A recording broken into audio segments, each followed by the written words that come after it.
Demon slayer के infinity castle arc में बहुत सारी एपिक फाइट्स हैं और हम कवर करेंगे उन सभी फाइट्स को इस इन्फिनिटी कासल फाइट सीरीज में। आज हम कवर कर रहे हैं the fight between Kaigaku and Zenitsu. उससे पहले अगर आपको पसंद है डीमन स्लेयर कंटेंट तो करें चैनल को सब्सक्राइब। जब तांजीरो कामयाब हो जाता है इस बोल्डर को अक्रॉस टाउन पुश करने में हाशिरा ट्रेनिंग आर्क के अंदर, उसके बाद जाता है वो जेनित्सु के पास और पूछता है क्या तुम अपना बोल्डर मूव कर पाए अभी तक। इसमें जेनित्सु रिप्लाई करता है नहीं, अभी नहीं। फिर तांजीरो बोलता है कि मैं अपने ट्रेनिंग के अगले पार्ट में जा रहा हूँ, पर जेनित्सु मुझे तुम्हारी चिंता है क्योंकि हमने बहुत दिन हो गए कोई बात नहीं की है। जेनित्सु उसे बोलता है गुड लक और उसे कहता है कि कुछ ऐसा है जो मुझे करना ही है।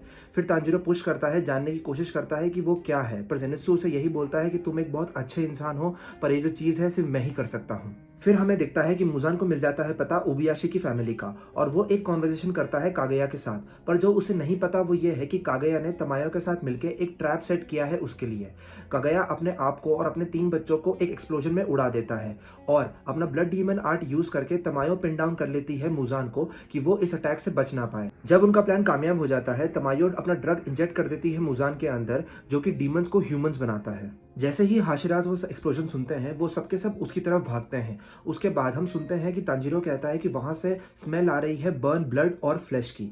जैसे ही सारे के सारे हाशिराज अटैक करने के लिए रेडी होते हैं मुजान को, मुजान बोलता है क्या तुम्हें सीरियसली लगा तुम मुझे मार सकते हो, आज सबके सब तुम हेल में जा रहे हो। और मुजान खोल देता है इन्फिनिटी कासल उन सबके पैरों के नीचे। जैसे ही सारे हाशिराज गिर रहे होते हैं तांजीरो चिल्लाता है मुजान पे कि तुम हो जो आज हेल में जाने वाले हो मुजान। मुजान फिर उसमें रिप्लाई करता है कि कम एंड गेट मी, कमा दो तांजीरो।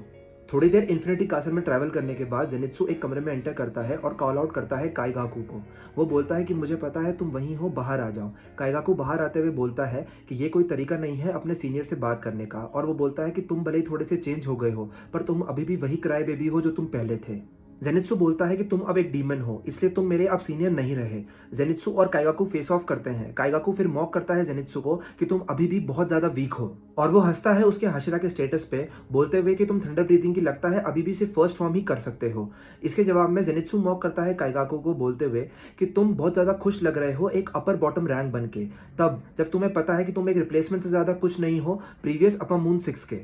उसके इस कमेंट से स्टन रह जाता है काइगाकू। फिर काइगाकू बोलता है कि तुम अब वापस जवाब देना सीख गए हो। फिर जेनित्सु उससे पूछता है कि तुम डीमन क्यों बने। जैसे ही काइगाकू बताने लगता है वो इसकी बात को दोबारा काटता है और पूछता है कि जो एक राइटफुल सक्सेसर था थंडर ब्रीदिंग का, वो एक डीमन क्यों बनना चाहेगा। फिर जेनित्सु चिल्लाता है काइगाकू पे बोलते हुए कि तुम एक डीमन बन गए, इस वजह से ही जिगरो ने अपने आप को मार लिया। किसी को होना चाहिए था वहां पे उसका हेड कट ऑफ करने के लिए, पर क्योंकि वहां पे कोई नहीं था वो एक लॉन्ग और एगनाइजिंग मौत मरा। ये सब कुछ हुआ क्योंकि तुम एक डीमन बन गए। काइगाकू हंसता है इस न्यूज़ पे और वो बोलता है क्या तुम चाहते हो कि मैं रोऊं उस बुड्ढे के लिए, मैं सिर्फ उनका साथ देता हूं जो मेरा साथ देते हैं। काइगाकू आगे बोलता है कि मैं बहुत ज़्यादा खुश हूँ, वो जो बुड्ढा है वो एक लॉन्ग और एगनाइजिंग मौत मरा है। वो गुस्से से बोलता है फिर कि मैंने इतने सारे एफर्ट्स किए उसे खुश करने के लिए, पर उसने मुझे कभी भी सक्सेसर का टाइटल नहीं दिया।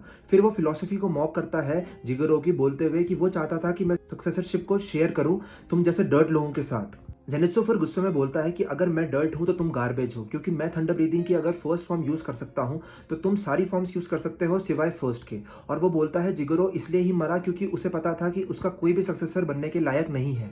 ये बोलते हुए एंगर हो जाता है काइगाकू और बोलता है कि तुम मुझे अपने आप से कंपेयर मत करो, और वो फिर अनलीश कर देता है थंडर ब्रीदिंग की फोर्थ फॉर्म डिस्टेंट थंडर, जो कि लाइटनिंग भेज देती है हाशिरा की तरफ। पर हम देखते हैं कि जेनित्सु ने पहले ही अवॉइड कर दिया है इस अटैक को और उसने स्लैश कर दिया है काइगाकू को, और उसे फिर वो मॉक करता है you are too slow trash. काइगाकू स्टन हो जाता है अपने आप को स्लैश देख के, और वो फिर जेनित्सु की तरफ देख के सोचता है कि जेनित्सु अब पहले की तरह नहीं रहा, वो बहुत ज्यादा स्ट्रांग हो चुका है। फिर वो याद करता है उसका जो अनफॉर्चुनेट एनकाउंटर हुआ था अपर मून फर्स्ट कोकोशिबो के साथ। ये याद करते हुए वो कमेंट करता है कि इसमें कोई शर्म की बात नहीं है अपना सर झुकाने में एक ओवरवेलमिंग पावर के सामने। उसे लगता है जब तक वो जिंदा है एक ना एक दिन वो इतना स्ट्रांग बन जाएगा कि जिसने जिसने उसे हराया है उन सबको वो हरा सकता है, और वो जिंदा रहने के लिए कुछ भी कर सकता है। अपना सर ही जमीन पर रगड़ सकता है, गंदा नाली का पानी भी पी सकता है, या फिर किसी के पैसे भी चुरा सकता है। कोकोशिबो ऑफर करता है काइगाकू को अ पोर्शन ऑफ मुजान्स ब्लड। वो उसे बोलता है कि अगर तुम्हें स्ट्रांग बनना है तो तुम्हें इस ब्लड को एक्सेप्ट करना होगा, और अगर मुजान तुम्हें एक्सेप्ट कर लेता है तो तुम तुम अपनी रैंक्स ले सकते हो अपर मून रैंक के अंदर। उसके बाद वो उसे बोलता है कि एक टाइम लगता है एक स्ट्रॉन्ग डीमन बनने में, जैसे टाइम लगता है एक स्ट्रॉन्ग सोल्जमैन बनने के अंदर। क्योंकि तुम एक ब्रेथ यूज़र हो, मैं तुम्हें ज़्यादा दूंगा ब्लड मुजान का, पर इस ब्लड के लिए तुम बिल्कुल थैंकफुल रहो, क्योंकि अगर इस ब्लड की एक भी ड्रॉप नीचे गिर गई तो मैं तुम्हारा सर वहीं के वहीं काट दूंगा। उसके बाद काइगाकू को याद आता है कि वो कितना डरा हुआ था उसके ट्रांसफॉर्मेशन के टाइम पे, पर अब जब वो जेनित्सु को फेस कर रहा है उस डर का नामो निशान भी नहीं है। काइगाकू अश्योर करता है अपने आप को कि भले ही जेनित्सु कितना भी पावरफुल हो गया हो, पर वो कभी भी एक अपर मून को बीट नहीं कर सकता है।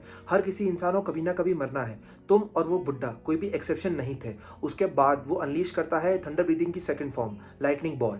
5 साइमल्टेनियस अटैक्स को नोटिस करता है जेनित्सु और वो उससे पूछता है, तुमने लगता है बहुत सारे लोगों को खा लिया है, क्या तुम बिल्कुल भी राइट और रॉन्ग में फ़र्क करना भूल गए हो? उसके बाद काइगाकू बोलता है कि जो मेरे साथ खड़े हैं वो राइट हैं और जो मेरे साथ नहीं वो गलत।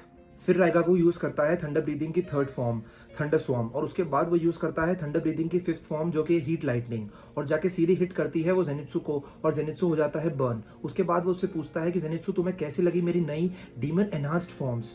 इसके बाद राइगाकू फॉलो करता है थंडर ब्रीथिंग की सिक्स्थ फॉर्म के साथ जो कि है रंबल एंड फ्लैश, जो कि न्यूमरस फ्लैशेस वो फेंकता है जेनित्सु की तरफ, और जैसे ही जेनित्सु इस अटैक को झेलता है वो नीचे गिरता है ज़मीन पे, और जैसे ही वो ज़मीन पे गिरता है उसे याद आता है वो टाइम जब जिगरो के नीचे वो और काइगाकू दोनों ट्रेनिंग कर रहे थे। आयरॉनिकली जेनित्सु जो है वो थंडर ब्रीथिंग की सिर्फ फर्स्ट फॉर्म यूज़ कर सकता है, पर जो राइगाकू है वो थंडर ब्रीथिंग की बाकी सारी फॉर्म्स यूज़ कर सकता है सिवाय फर्स्ट के। और तभी जेनित्सु को समझ में आ गया था कि राइगाकू कभी भी एक हाशिरा नहीं बन पाएगा। एक दिन जेनित्सु अपने से सीनियर हाशिरा को हिट कर देता है, फिर काइगाकू उसको बोलता है कि एक डर्ट की हिम्मत कैसे हुई अपने सीनियर को हिट करने की। जेनित्सु जानता था कि काइगाकू उसे बिल्कुल भी पसंद नहीं करता है और जेनित्सु भी नफरत करता था काइगाकू से, पर कहीं ना कहीं उसके हार्ड वर्क और उसकी ड्राइव की बहुत ज़्यादा रिस्पेक्ट करता था जेनित्सु। तुम्हारे लिए जिगरो का स्पेशल स्टूडेंट होना भी काफ़ी नहीं था। अब मुझे समझ में आ रहा है कि जो तुम्हारी हैप्पीनेस है वो एक ओपन बॉक्स की तरह है, उसमें से हैप्पीनेस हमेशा लीक होती रही, पर हमें उस बॉक्स को टाइम से क्लोज कर देना चाहिए, वरना हम कभी भी सेटिस्फाइड फील नहीं कर पाएंगे। उसके बाद वो आंखें खोलता है और सॉरी मांगता है जिगरो से और काइगाकू से और लैंड कर जाता है वॉल पे। काइगाकू को समझ में नहीं आता कि जेनित्सु अभी तक जिंदा कैसे है। उसके बाद जेनित्सु यूज करता है थंडर ब्रीथिंग की seventh form flaming thunder god और बिहेड कर देता है काइगाकू को, उससे पहले काइगाकू कुछ कर पाए। काइगाकू को समझ में नहीं आता ये कौन सा अटैक था जो इतना ज़्यादा फास्ट था और इतना ज़्यादा पावरफुल, और उसको फिर गुस्सा आता है कि जिगोरो ने ये अटैक सिखाया जेनित्सु को, पर उसने उसे कभी नहीं सिखाया था। और इसके बाद जेनित्सु बोलता है कि जिगोरो ऐसा पर्सन नहीं था जो ऐसा फेवरेट्स प्ले करे। ये फॉर्म उसने खुद ने बनाई थी उस दिन के लिए जिस दिन वो उन दोनों के साथ लड़ सकता था। और जब जेनित्सु डिफीट कर देता है काइगाकू को यूज करके थंडर ब्रीथिंग की seventh form flaming thunder god, दोनों गिरने लग जाते हैं इन्फिनिटी कासल के ग्राउंड पे, और जैसे डिसइंटीग्रेटिंग जो काइगाकू है वो बोलता है कि मैं कैसे हार गया इस डर्ट से। फिर वो खुद को कंफर्ट करता है ये बोल के कि जब हम दोनों ग्राउंड पे गिरेंगे एक साथ, दोनों ही एक साथ मर जाएंगे, क्योंकि जेनित्सु अभी अनकॉन्शियस है इसलिए वो कुछ नहीं कर सकता गिरने के अलावा। और जैसे ही वो लोग गिर रहे होते हैं योशिरो आके बचा लेता है जेनित्सु को। योशिरो फिर समझाता है काइगाकू को कि तुमने अभी तक किसी की मदद नहीं करी, इसलिए कोई भी तुम्हारी मदद करने क्यों आएगा, और वो फिर उसे बोलता है कि dying alone sure is pathetic.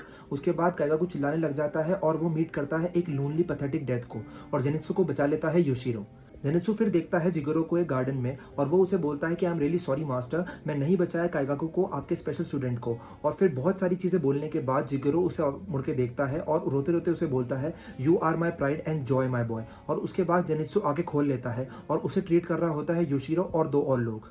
इस लड़ाई में हमने सबने एक चीज़ सीखी, जो हैप्पीनेस बॉक्स की बात हो रही थी वो हम सबके अंदर है। उसमें से हम सबकी हैप्पीनेस लीक होती है जब हम देखते हैं कि हमसे ज़्यादा कोई फॉर्चुनेट है, मतलब हमसे ज़्यादा कोई अमीर है, हमसे ज़्यादा कोई खूबसूरत है। पर आप ये भी तो देखिए कि आपसे ज़्यादा गरीब भी है, कुछ कुछ ऐसे लोग भी हैं जिनके हाथ पैर भी नहीं है या फिर जो कैंसर से लड़ रहे हैं, पर वो लोग भी जी रहे हैं। आप सिर्फ लाइफ है आपके पास और जो भी आपको गॉड ने दिया है उसके लिए आप थैंक यू बोलिए गॉड को। और ज़िंदगी में मुश्किलें तो आती रहेंगी, पर अपने हैप्पीनेस बॉक्स को क्लोज करना बहुत ज़रूरी है, वरना आप कभी भी सेटिस्फाइड फील नहीं कर पाएंगे। आशा करता हूँ आपको ये वीडियो पसंद आई होगी। करें चैनल को सब्सक्राइब और वीडियो को लाइक।